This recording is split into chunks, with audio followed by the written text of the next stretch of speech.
Best central Railway Mazdoor संघ महामंत्री अशोक शर्मा कटनी पहुंचे, जहां मीडिया से चर्चा करते हुए महामंत्री अशोक शर्मा ने कहा कि लाल झंडा के नुमाइंदों ने सरकार से मिलकर रेलकर्मियों सहित पूरे केंद्रीय कर्मचारियों पर यूपीएस थोपकर पीठ में छुरा घोंपने का काम किया है। संघ ने 1965 में महंगाई भत्ता लागू करवाने का काम किया, जो कि सभी केंद्रीय कर्मचारियों को साल में 2 बार मिलना शुरू हुआ।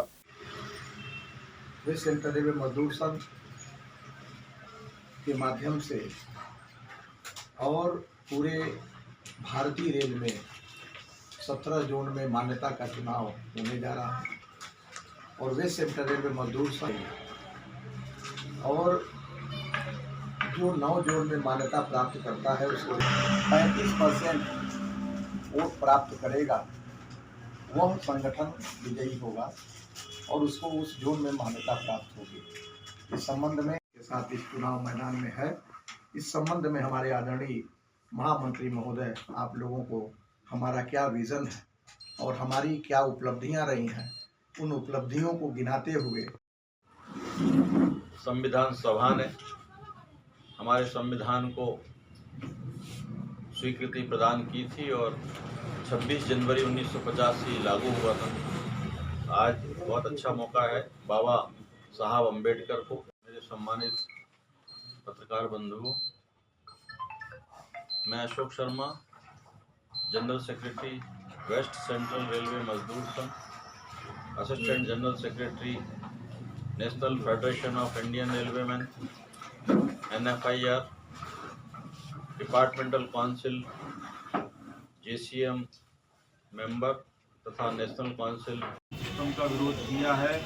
और उसके बाद लगातार हमने न्यू पेंशन सिस्टम का विरोध किया है। ओल्ड पेंशन सिस्टम की डिमांड हमने की है और 1/1/2004 के बाद से लगातार हम सरकार पर दबाव बनाते रहे हैं कि रेल कर्मचारियों के साथ साथ केंद्रीय कर्मचारियों की सामाजिक सुरक्षा के लिए, उनके परिवार के लिए ओल्ड पेंशन सिस्टम लागू किया जाए। 2004 से 2014 तक जहां तक मुझे याद है कि मनमोहन सिंह जी की सरकार थी और आपने बताया कि आप इंटक के पदाधिकारी थे, तो इंटक और कांग्रेस के संबंध उसी प्रकार हैं जिस प्रकार बीजेपी और बीएमएस के संबंध, जहां तक मुझे मालूम है। तो आप उस वक्त सरकार ने आपकी नहीं सुनी, तो अब क्यों सुनेगी? आपको पता होगा, मैं राजनीति में जाना नहीं चाहता, ना मैं किसी पार्टी का नाम लेना चाहता हूं,